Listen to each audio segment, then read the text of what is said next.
Hey guys, what's up? I have my friend Jill over at my house today. We're going to show you my high tunnel, but first I'm going to tell you why she's here. She's my friend, that's why she's here. But she's been in my house a lot lately because she and I are working on something really special, and today we're telling you about it for the first time. And so it's real. Yes. So I've got butterflies right now actually telling you this, because now it's like, it's happening. I mean, we've put a lot of work into it, but now it's like, okay, we can't turn back. We're doing a course. Jill and I are doing a gardening course. Yes. It's called Growing Gardeners with Jess and Jill. It's going to be a 6-week course. Registration is open now. You can pre-register until the end of this year, so you've got a handful of days left to pre-register and get the early bird registration. Then the price goes up to normal, and the registration will be open until February the 15th. Right after that, on February 18th, the course goes live for 6 weeks. It's a ton of content. A ton of content. Something around 20 videos, very, very structured and instructional videos, as well as quite a few podcast recordings of Jill and I just kind of chatting over some coffee, sharing our love for the garden, our passions, our stories, our failures, just kind of sharing our hearts for the garden, because we wanted to create something for you guys that would not just be instructional, but also inspirational. Yeah, we want you to feel like you're hanging out with us, but also learning a lot of really valuable information. Yeah, so the information is down below. There's a link to where you can go pre-order on my website. There's also a link to Jill's channel, because today she is posting a video as well that's us sitting down and chatting, kind of giving you some more information about this, so definitely check that out. I'm so excited. I just keep saying that. I sound like a broken record. But this is something that I've wanted to do for a long time. We're kind of, this is kind of coinciding with the launch of my book. Both of these are going to be applicable informations. Our desire is to take what's written in the book and just dive deeper into it. Yeah. So yeah, it's going to be great for beginner gardeners or people who've been gardening for a while, but you just want to learn more because you like to learn about what you're excited about. Yeah. So yeah, this is definitely going to be something that is a work of our heart and our passion for the garden. So, is there anything you want to add to that? I think that's it. I'm very excited to teach you guys. I want you guys to come and hang out with us. Yeah, so links are down below. Let's tour the high tunnel. Yes. So I haven't done a high tunnel tour in a while. I think I kind of like hit the brakes pretty hard when the hard freeze came. I'm so thankful to still have this space, but I have spent a good bit of time inside by the fireplace, and we've been working on the course, so we've spent a good bit of time inside. But when she was coming over today, I thought, you know what? My high tunnel is epic, and there's so much life in here. I think epic is the perfect word. I walked in, remember the first time you took me to Baker Creek, and it was in December, and I was like, to be compared to that is like a gold star. But seriously, like, I opened the door and I was like, it's so green, it's so lush, like my heart needed this today. Yeah. So when she said we knew she was coming over today, we were working on the course, and I was like, would you mind maybe shooting a quick high tunnel tour with me, because I know I haven't showed my friends on the channel this in a while, and I definitely want to do that. So I think Nathan was impressed too. He's here with the kids inside, and he's been eating turnip. Yeah, he came and was picking some stuff to take back in the house. Yeah, here's a quick look at it. For reference, it is December. It is the middle of December in Zone 7B, Central Arkansas. This high tunnel, I know someone will ask, this is the high sidewall. It's 24 or 26 feet wide. I can't remember which one, but there's only like one in that area. It's 60 feet long. So it is from Grower Solution, and we put it up at the beginning of this year, and we had a few reasons. This was the number one reason. I wanted to be able to have food outside all year long. And truly, we have now had multiple days that it was down below 20 degrees. We've had ice, a little bit of snow, and everything out here, it looks great. We have very little frost damage on anything. So I think we're actually probably gonna make it through the winter with food, fresh food in the yard, which is crazy. It's why we got the high tunnel. We were able to grow in it over the summer by raising the sidewalls. This is why we got the high sidewall version, and putting shade cloth over the top. We used 50% shade cloth on top, and the sidewall stayed completely up all summer, and it actually created a space that was shaded and it was cooler in here than out here. Actually, Jill came over a couple times and helped me on tomatoes. It was substantially cooler. It was nice. You could work out here in the middle of the day when you couldn't be outside. If you think high tunnels are only for cold weather places, that is not the case. I don't know how well that would have worked if you didn't get a high sidewall variety, because being able to really fully vent it is what made that possible. I can't imagine I'll ever live anywhere that doesn't have a long growing season, but I will tell you that no matter where I live, I think I will always have high tunnels from now on, as long as it is, you know, within the realm of possibility. How much longer were you able to grow tomatoes in here than out in your garden? Well, I pulled most of my tomatoes out because of disease. However, there are still some peppers in here. Now, a lot of them are very frost damaged, but my frost tender stuff lasted out here probably like 3 or 4 weeks to a month, you know, after. Well, yeah. That's still good. And the main thing is all of this frost hardy stuff, you know, I had some things up in the front garden and they're dead because the frost came and the cold came, but these are protected from the elements. What's your rutabaga in here? It's huge. So these are all turnips. Oh, these this are is a purple. turnip? Yep, these are purple top turnips, which rutabagas are called cabbage turnips in some places. So they're actually, rutabagas and turnips are related. But yeah, so I've got a lot in here. They're really closely planted together, so you can see them. And then I have radishes here. Some things are getting fairly crowded. I need to like really get some stuff out. We have really only been fresh eating out here. And I think with some of these like rutabagas and turnips, there are so many of them. I mean, I can come out and harvest like 5 or 6 good sized rutabagas, peel them and mash them. And that's like a side for dinner for my family.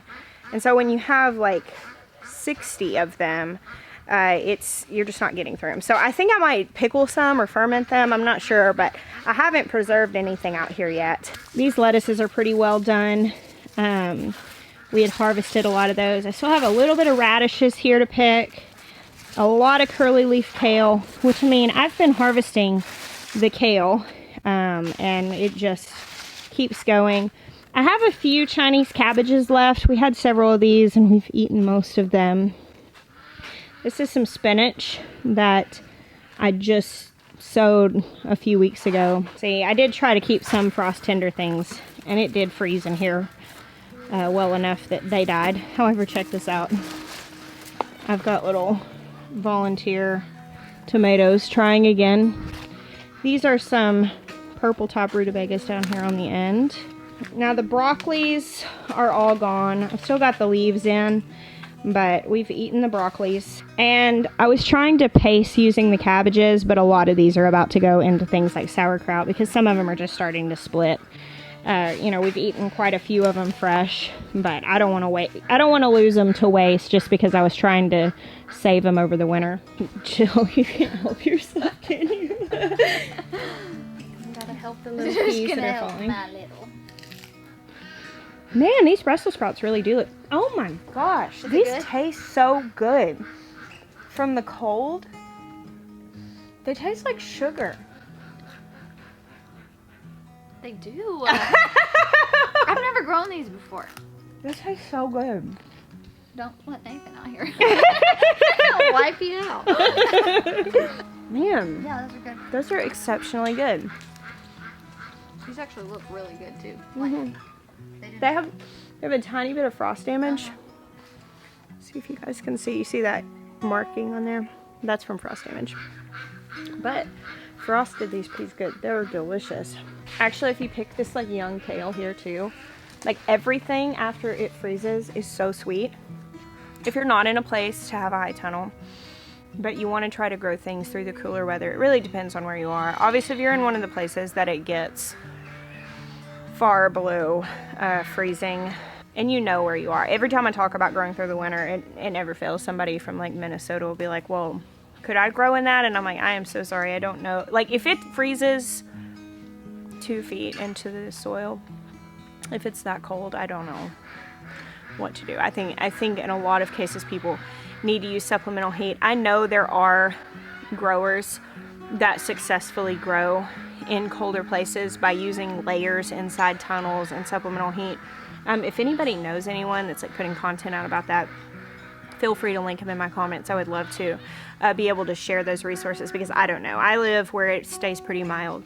The coldest it ever gets in Arkansas which is zone 7, is about 0 Fahrenheit, which is negative 17 Celsius. So that is extremely cold for us. And that's cold, don't get me wrong. I mean, that is really cold. But with that, if it were gonna get that cold here, I could easily just come in and throw another layer over all these plants and they'd be fine. And if you live in a place where you don't have a high tunnel, you can do that. I mean, you can just 1 layer of frost fabric, if you're diligent to take it off on warm days and put it back in the middle of the day when it's going to get cold that night, you can totally carry plants. So you just got to protect them from the elements and add a little bit of warmth. You can do it pretty inexpensively. We bought 9-gauge wire. We got a roll of it for like $17-18, and it did all of my garden beds. And then I just bought like frost plastic on Amazon. Yeah. So it was really cheap, and I am still coming outside harvesting kohlrabi, cabbage, broccoli. I mean, everything. All my stuff's doing really well. Yeah. Taking it off on the warm days is key though, because it got really hot in there one day and I lost all my cauliflower. Yeah. And that's basically the same dance that I'm having to do here, because like right now it's very cold outside right now. For us, it's close to freezing. And we were coming out to shoot videos, and I told Jill, don't worry about it, it'll be warm enough in the high tunnel, it won't be a problem. And we walk in here, and I mean, yeah, it's probably 30 degrees warmer in here than it is out there, which is a very, very big difference. And it gets cold in here at night whenever the sun goes down, but it's still warmer than it is outside. So here I have some Brussels sprouts, and they are coming along. You can kind of see here where we're getting pretty good formation. I mean, they're nowhere near eating size yet. These are Hestia is the variety. And I've got several plants. They all look really good. These are Jeremiah's favorite things. A lot of people ask me if I would attempt to keep the high tunnel warm enough through the winter to grow things like tomatoes and peppers. And actually, I made a conscious choice that I did not want that to happen. I love the fact that stuff freezes. I love the fact that it gets sweeter. It's so much better. And so I would rather have the best winter crops during winter and wait to have the summer crops for summer rather than trying to elongate those seasons. So I'm glad it froze. Somebody told me my Brussels sprouts wouldn't be nearly as good if they didn't freeze, but you can see from the state of this basil, which did not make it through the first freeze. I left it. That was kind of one of my gauges that I planted here just to see if it would make it through, and it didn't, but my Brussels sprouts will taste better.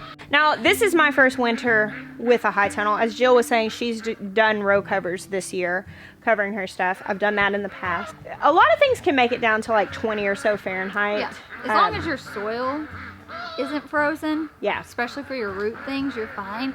We were kind of talking too, if you don't have the means for, you know, a high tunnel, or you're not even interested in a high tunnel, and row covers seem like too much work, you can literally just take straw and just mulch it really well on those cold nights, just to add a layer of insulation. You can throw a bed sheet over them. Oh yeah, I've done that so many times when I planted early in the spring and we still had frost, and I'm like, or milk jugs with like lights around them, like battery operated lights I've done before. Yeah.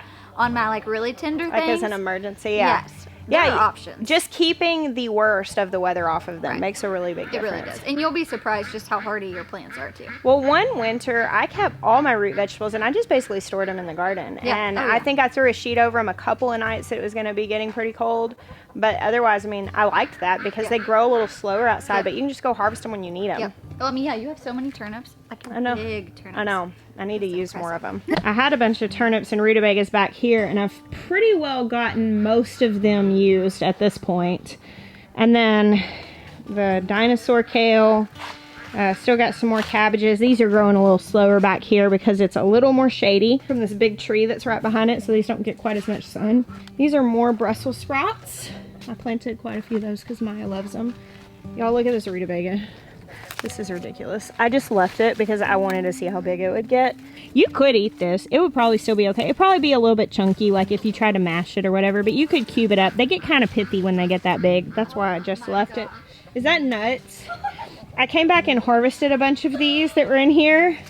And this one was like, massive. That's June's head. I know. It's huge. I know. Now you just gotta let it go. I know. That's why I was like, well, now.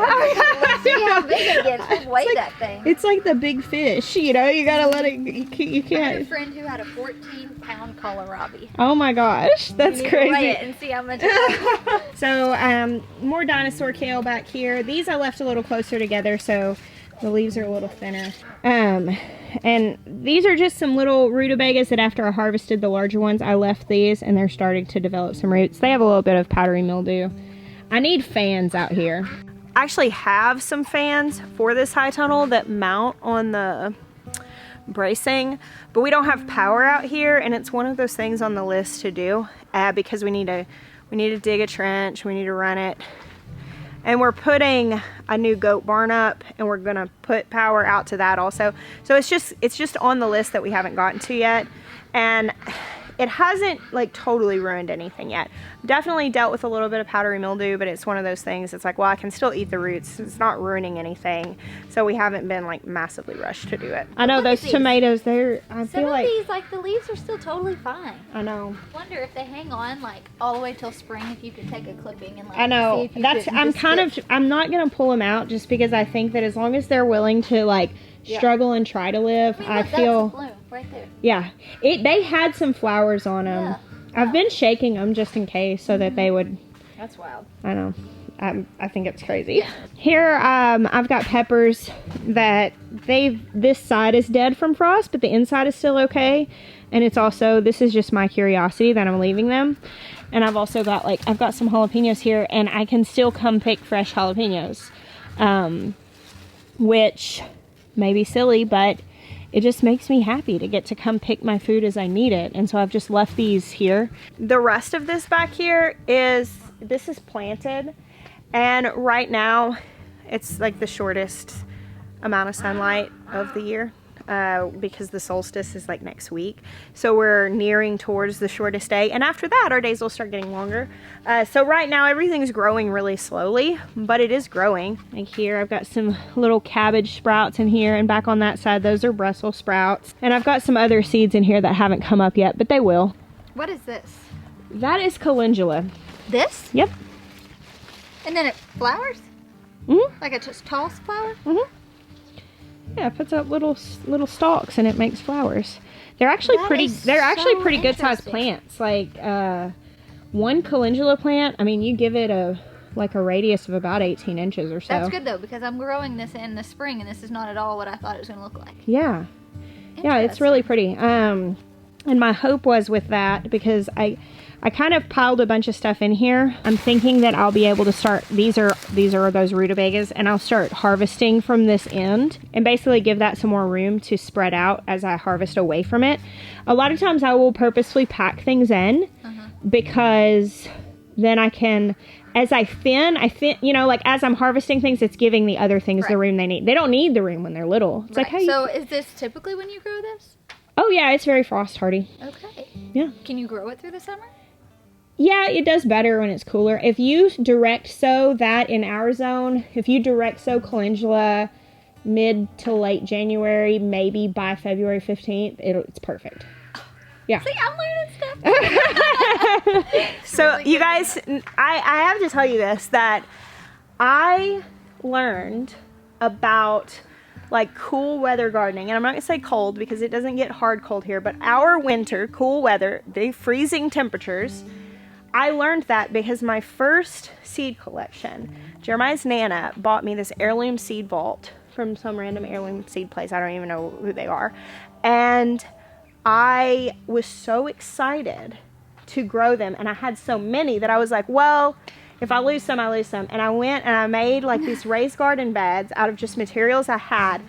This is how broke we were. I actually like dug soil out of the better part, because we don't have much topsoil here. It's rocks here. Yeah. I dug soil out of the better parts of our yards and wheeled it up to these raised beds so that I could grow. Dedication. Yeah, I was real hard dedicated. And I planted a whole bunch of stuff. She gave it to us in December. Yeah. and I just couldn't wait. Yeah. So I just planted it just to see what would happen. And that is how I learned how many things you can actually grow when people tell you you can't grow them. Yeah, because I literally would have thought that you do that in the spring, just like Calendula is frost hardy. I wonder if that's the same with echinacea, because I have the hardest time growing it in the spring and the summer. I think with echinacea, which I haven't really grown echinacea, but I think that's one that does better if you sow it in when it's cold and just let it have, you know, that stratification, like that helps it. Because it grows all on the roads here. It grows on the roadsides. And so it doesn't usually bloom till it's warm outside, but I bet it does better if you, because it's reseeding, because I mean, logically it's reseeding in the roadsides because it's dropping its own seeds, and so it's getting frozen and then growing. Yeah, every time we come to your house in the summer, yeah, I'm like, it's everywhere. My arm's starting to shake. It's been like, I did that when we were at Natalie's too. I'm like, you're gonna have to give me a second. So when people that I know start vlogging, they'll message me and they'll be like, dude, does your arm? Like, how do you do that? Because I don't realize how hard it is. I'm like, oh baby, I got those vlog guns. Oh, no, you stay here. My camera is like so tired. It like has been held so much. Like It like creeps a lot because the screws are all stripped. So yeah, that first garden, I did kale, radishes, chard. That was one of the first things that I did. It was just it was just your really basic stuff. And then the next year, I remember coming out and just looking, what is frost hardy? Yeah. And I thought, well, if it is, I'm going to try to grow it. Yeah. And I came out, and it was the first week of February, and I direct sowed an entire bed with all the things that the internet told me was frost hardy. Right. Yeah. And I had the most gorgeous spring garden. I grew broccoli. That's when I learned you could eat broccoli leaves, because I thought I forgot what I said there. I thought it was kale. And we ate the leaves for like a month. Yeah. Until one day it sprouted a broccoli head. And I was like, oh dang, I thought that was kale. I'm like, you can eat broccoli leaves. I didn't know. And truly, I think that if you're willing to just jump into gardening. Yeah. And just go ahead and check the idea at the door that there are rules. If somebody's telling you there are rules, like you have to do it like this, it's not true. Well, and half the things that, and you've even made a video touching on this before too, like people say you plant carrots with tomatoes. Well, for us, that's wild. It doesn't work. You don't grow tomatoes the same time you grow carrots for us. Yeah. You know, and just kind of debunking those things and figuring out there's the liberty to play around. Yeah. There's a liberty to just try it and see what happens. Yeah. Absolutely. That is the thing for me. Like I have this internal rebel, and it's so funny because I'm such a rule follower in real life. Like I follow the rules. Like I can't even go against, like if there's an arrow in a parking lot, in an empty parking lot, like I follow it. That's who I am as a person, just so we know. When somebody says you cannot plant these together, you cannot transplant that, you cannot start that inside, you cannot do that, I'm literally, there is this thing that rises up in me that I'm like, watch me grow it.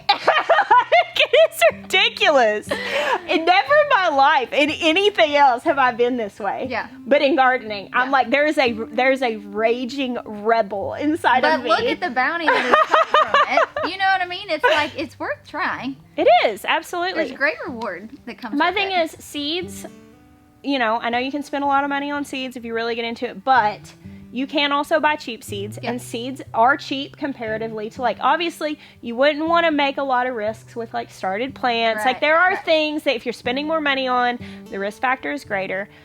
But when you're talking about seeds, I mean, if you've got some extra ones, figure it out. Just say, I'm going to try it. Yeah, why not? This whole high tunnel is that. Yeah. Because I wasn't sure how this was going to do. I was kind of blown away too with like always being taught that you direct sow, you know, root vegetables. And then finally someone telling me, actually, you should try transplanting out your beets. They'll do way better. And the first season I did that, I had crazy successful beets. Yeah. And I was like, this is a thing. Yeah. Who said you can't do this? And like, I know you transplant out your turnips and stuff. I do, right? Yeah. And our friend Natalie was I do some direct sown, but I mean, a lot of them I transplant.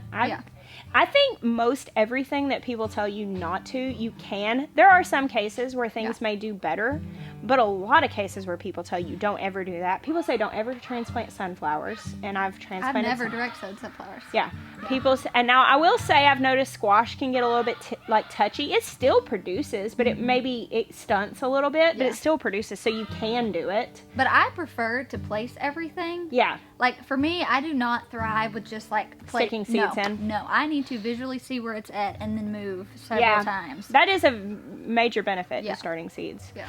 Speaking of which, I'm about to start some seeds. Not this instant. But I was like, what? No, we're gonna have dinner. Don't worry. I'm gonna feed you. But yeah, like that's like soon. I mean, I usually start them by Jeremiah's birthday, which is December 28th. So wow. Basically, I'm gonna do the next round of stuff that's gonna go in these beds when all of this stuff is done being harvested. Oh yeah, they're super. Aww. Friends, look at that. That's like dinner right there. You know what? I love whenever you look in and you see like a cluster of food and you're like, there's dinner. Over here is a little bit more I didn't touch on. I've still got some collards, more kale. I mean, we're still just like harvesting off this, going from the bottom up. And then the peas back here, which we haven't really harvested these. Benjamin comes out and grabs handfuls of them. But as you can see, I mean, they're still covered in blossoms. They're still making fresh pods. And over here, I have a lot of seeds in the ground. Some of them have not come up yet, more of up there. But it may be too cold for them to germinate. Which I realized that was a risk when I put these in here, because we are getting into colder temperatures. And the thing is the seeds are there. They probably won't rot because it's not staying super wet. I'm keeping it damp enough, but I will probably take some, since I am going to start seeds on a heat mat in the glass greenhouse, which I'm going to heat, they'll grow faster. And I'll probably move plants out here. And then probably what will happen is all these seeds that I have in here will germinate after that, but that's okay. We'll figure it out when we get there. It's not the end of the world if you have to thin some plants and move them around. Well, we're running out of light and our families are inside. And they're probably ready to eat dinner. So we're gonna go ahead and wrap this up. I knew this would be kind of a brief tour, but I wanted to give you guys a look at the high tunnel because it gives me so much joy. I love getting to share it. This made my day. I'm so glad. Thanks for growing food. That's not it. So thank you guys for hanging out with us tonight. Again, we're really looking forward to sharing the course with those of you who are gonna take it. The information will be down below and the early bird registration is until the end of the year. I bless you guys. Until next time.